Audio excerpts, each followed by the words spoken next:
perbedaan pendapat lumrah asal kita mau mengaji dan penuh dengan kedewasaan dan tidak saling menyalahkan. Rasa sabar dan saling menghormati antara pendapat-pendapat para ulama. Berjumpa lagi pada kajian 5-10 menit ke depan atau kurang lebihnya.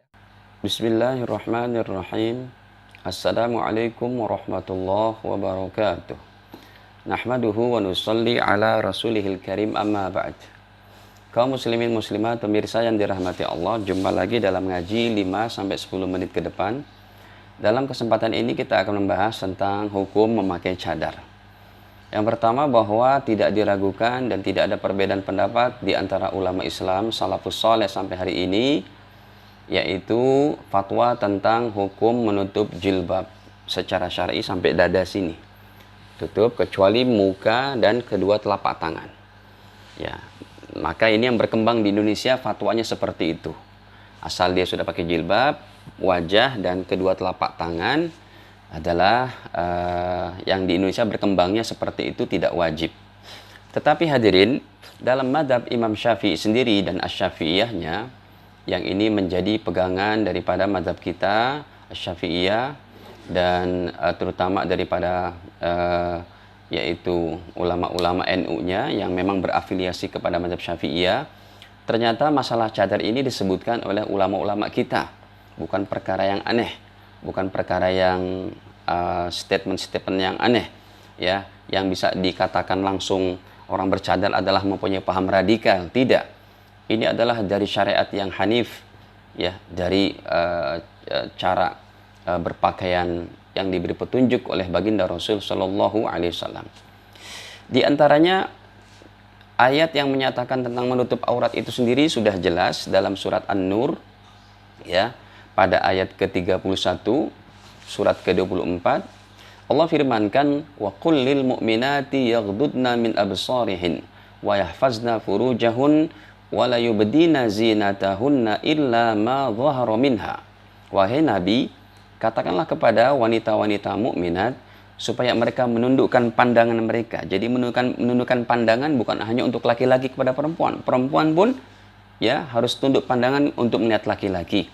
Ya, wa yahfazna furujahun, dan hendaklah mereka menjaga kemaluan mereka, menjaga kehormatan mereka. Ya.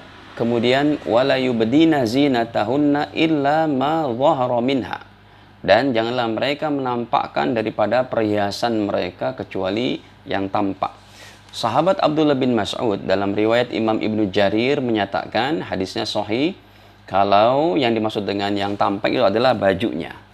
Jadi memang sudah jelas, ya. Jadi kalau wanita menutup aurat, yang tampak bajunya. Kalau baju gimana mau ditutupkan? Nah, dalam fatwa yang berkembang di Indonesia, jilbab syar'i itu yang sekedar dia menutup seluruh tubuh ataupun sampai jilbabnya itu sampai sedadanya, tidak meliputi muka dan kedua telapak tangan. Nah, kedua telapak tangan ini tidak wajib yang berkembang di Indonesia. Tapi kalau ada wanita yang sudah berjilbab seperti itu sudah syar'i. Hanya saja masalah cadarnya. Apakah cadar itu milik paham radikalisme?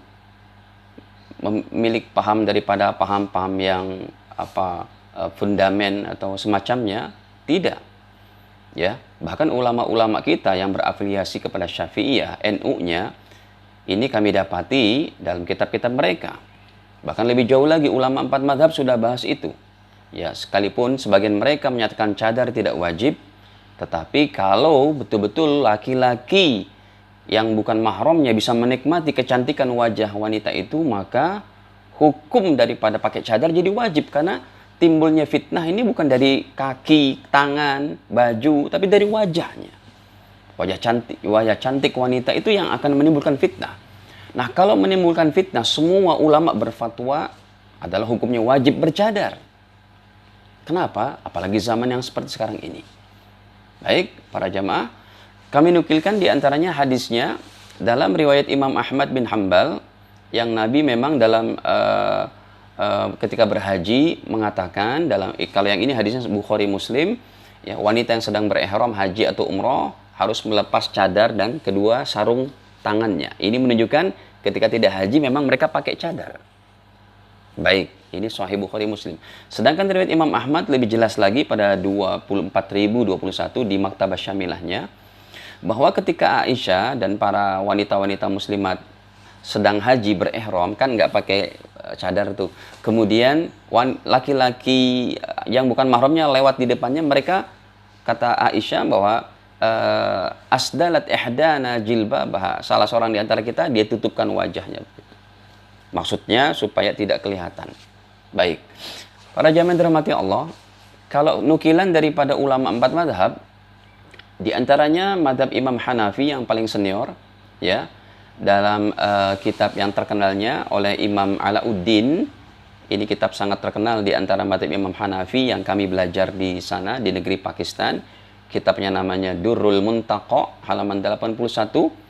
Ataupun dalam Hasyiah Ibnu Abidin. Imam Ibnu Abidin juga sangat terkenal dalam masalah fatwa madhab Imam Hanafi. Dalam Hasyiah Durrul Mukhtar, jilid ketiga, halaman 188, 189. Demikian juga dalam madhab Imam Maliki menyebutkan masalah ini, ya, menutup muka itu adalah bagus. Maksudnya memang tidak wajib menurut Imam Maliki, tetapi ketika ada laki-laki yang melihat dan menikmatinya jadi haram, maka harus ditutup.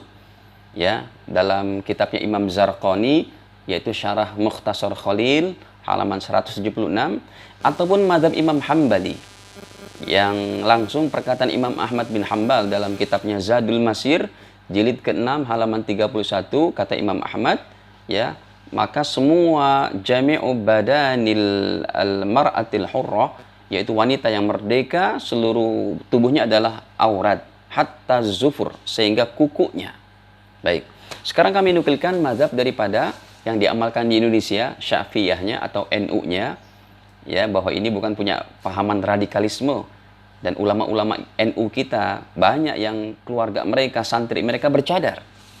Ya, contohnya keluarga dan santri-santri guru kami di pesantren Al-Fatah Temboro Magetan, ya, semua dari 20.000 santri, sekian puluh ribu, maksudnya santri 20 ribuan, yang putrinya lebih dari 7 ribuan atau 10 ribu, ini yang putrinya memang bercadar. Ini NU-nya. Secara kulturalnya kita adalah NU dan bercadar semuanya. Baik, karena memang fatwa ini ada dalam kitab yang tidak asing. Contoh yang pertama kitab, yaitu dalam kitabnya Syekh Muhammad Qasim Al-Ghazi, namanya Fathul Qorib Mujib. Itu gampang sekali kitabnya didapati. Ya, kitab-kitab masih pemula lah. Kitab Fathul Qorib halaman 19. Kalimatnya pun sangat mudah bahasa Arabnya. Wa amma kharijas shalah. Adapun di luar salat, ya, fajami'u badaniha. Maka seluruh badan wanita itu, wanita merdeka, adalah aurat. Demikian juga dalam kitabnya Kifayatul Akhyar. Kalau ini sudah lumayan tinggi kitab ini, kelas 3 atau kelas 4 dipelajarinya, ya, karya daripada Syekh Taqiyuddin Al-Husni, namanya Kifayatul Akhyar, halaman 181. Seperti itu juga, bahwa wajib menutup seluruh badannya. Kemudian juga dalam kitabnya Syekh Sulaiman Jamal, ini lebih tinggi lagi, Hasyiah Jamal alal Minhaj, pada halaman 411. Di situ beliau katakan, wa amma indar rijal al-ajanib. Adapun wanita apabila bertemu, wanita muslimah bertemu dengan laki-laki yang asing, yang bukan mahramnya, maka beliau katakan fajami'ul badani, seluruh tubuhnya adalah aurat. Para jamaah dirahmati Allah, jadi tetaplah belajar mengaji, ya, dari para ulama, sehingga kita mengerti kalau ini amalan bukan daripada pahaman radikalisme, tetapi ini adalah merupakan syariat mutahharah, syariat yang suci, syariat yang hanif, yang tujuannya adalah untuk bagaimana wanita muslimah lebih terjaga. Ya, dan sekarang pemandangan bercadar itu sudah biasa. Ya, opini-opini yang tidak baik, opini-opini yang meleset dari pemahaman kebaikan akhlak orang Islam ini harus ditepiskan. Demikian untuk memahami paham radikal bukan dari cara berpakaian, tapi dari cara berpikir dia, cara bicara dia, dan tindakan-tindakannya.